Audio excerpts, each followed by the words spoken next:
இன்றைய தினத்தினுடைய ஆன்மீக தகவலாக நம்ம என்ன பார்க்க போறோம்னு சொல்லி பார்த்தோம்னா, இது ஆன்மீக தகவல்னு சொல்றதை விட ஒவ்வொரு ஞாயிற்றுக்கிழமைனாலுமே நம்ம வந்து கதை நேரம் அப்படிங்கிறத பார்த்துட்டு வரோம் இல்லையா? சும்மா ஜாலியா ஒரு கதையை பார்க்கலாமே அப்படிங்கிறதுக்காகத்தான் இந்த நேரத்தினை நாம் பயன்படுத்திக் கொள்கிறோம்.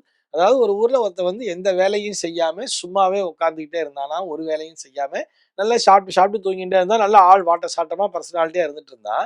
அவ அப்பா கூப்பிட்டு திட்டினாராம். "ஒரு வேலைக்கும் போகாம இப்படி சும்மா உட்கார்ந்துட்டு இருக்கியே, எங்கேயாவது ஒரு வேலைக்கு அப்ளை பண்ணிட்டு போலாம் இல்லைன்னு சொல்லி ஒரு கண்ணா பின்னான்னு திட்டின உடனேயே அந்த பையனுக்கு கோவம் வந்துருச்சு.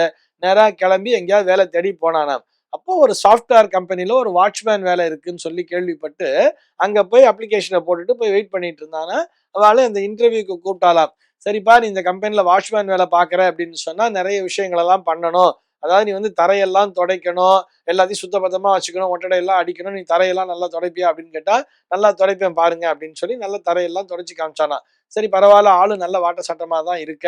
சரி நீ வந்து சாஃப்ட்வேர் கம்பெனில எங்க கம்பெனிலேயே நீ வாட்ச்மேன் வேலைக்கு சேர்ந்துக்கோ அப்படின்னு சொல்லிட்டு அப்ளிகேஷனை கொடுத்து இதை நீ ஃபில்அப் பண்ணு. இதுல வந்து நீ இந்த ஜாயினிங் ஆர்டர் அப்படிங்கிறதெல்லாம் இருக்கு. இதுல ஒண்ணு வந்து உன்னுடைய மெயில் ஐடியை சொல்லு அப்படின்னு சொல்லி சொன்னாங்களாம். அவன் சொன்னாரா, எனக்கு மெயில் ஐடியா அப்படின்னா என்னன்னே தெரியாது, எனக்கு எதுக்கு இமெயில் ஐடி அப்படின்னு சொல்லி கேட்டாங்களா.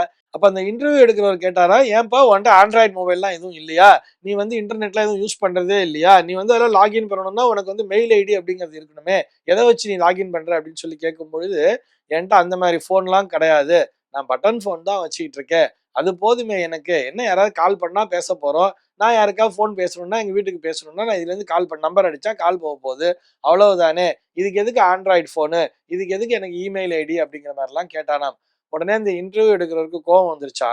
சொன்னாரா, நீ வந்து ஒர்க் பண்ண போறது ஒரு சாஃப்ட்வேர் கம்பெனில, ஒரு சாஃப்ட்வேர் கம்பெனில வேலை பார்க்கக்கூடியவனுக்கு ஒரு இமெயில் ஐடி இல்ல அப்படின்னு சொன்னா எங்க கம்பெனியினுடைய கௌரவம் என்ன ஆறுது, அதனால உனக்கு இந்த வேலையை தர முடியாது, நீ வெளியில போ அப்படின்னு சொல்லி அவர் சொல்லிட்டாராம்.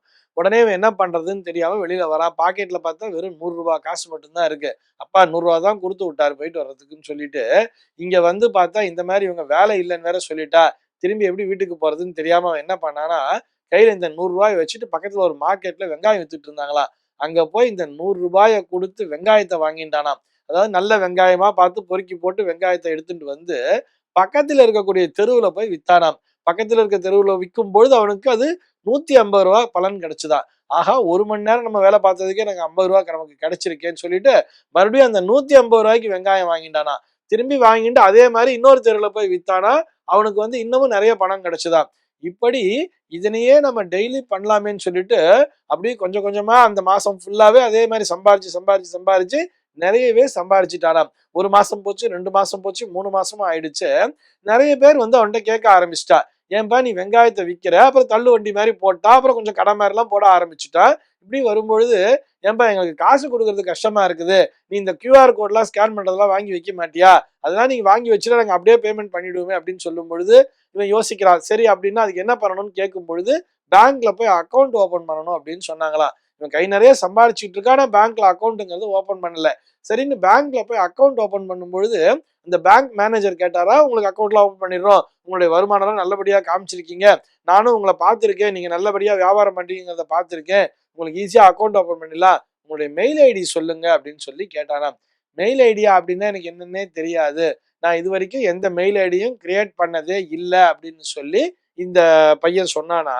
அப்ப அவர் சொன்னாரா, ஏன்பா மெயில் ஐடி இல்லாமலே இந்த அளவுக்கு நீ வியாபாரம் பண்றியே, உன் கையில ஒரு இமெயில் ஐடி, ஒரு ஆண்ட்ராய்டு போனு, ஒரு இன்டர்நெட்லாம் இருந்திருந்தா நீ எந்த அளவுக்கு நல்ல வேலை பார்ப்ப அப்படின்னு சொல்லி கேட்கும்போது அவன் சொன்னானா, அதெல்லாம் என் கையில இருந்திருந்தா நான் அந்த சாஃப்ட்வேர் கம்பெனில வாட்ச்மேனா வேலை பார்த்துட்டு இருப்பேன் சார், இவ்வளவு பெரிய பிசினஸ் மேனா ஆயிருக்க மாட்டேன் அப்படிங்கிற மாதிரி சொன்னானாம். ஆக இந்த மெயில் ஐடி வச்சுக்கிறதையோ ஆண்ட்ராய்டு போன் வச்சுக்கிறதையோ தப்பு சொல்லல. அது இருந்தால்தான், ஒரு விஷயம் நமக்கு இருந்தால்தான் நம்மால் முன்னேற முடியும் என்பது இல்லை, உண்மையான உழைப்பு என்பது இருந்தாலே சர்வ நிச்சயமாக முன்னேற முடியும்.